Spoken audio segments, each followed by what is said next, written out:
Hello, my name's Kit Chester Canavan. I'm 16 years old, and a few months ago in November 2025, I was diagnosed with leukemia, cancer of the blood, type B-cell ALL.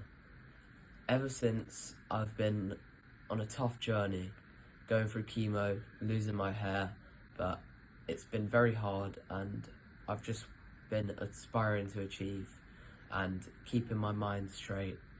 By doing this, I've been planning to go on an amazing holiday after 2-year treatment phase is done.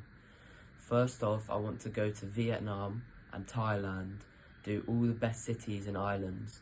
Then I want to go to Bali, and then after that, I want to end it all in New Zealand, doing a bungee jump, which is something I've been wanting to do my whole life, ever since I was a kid.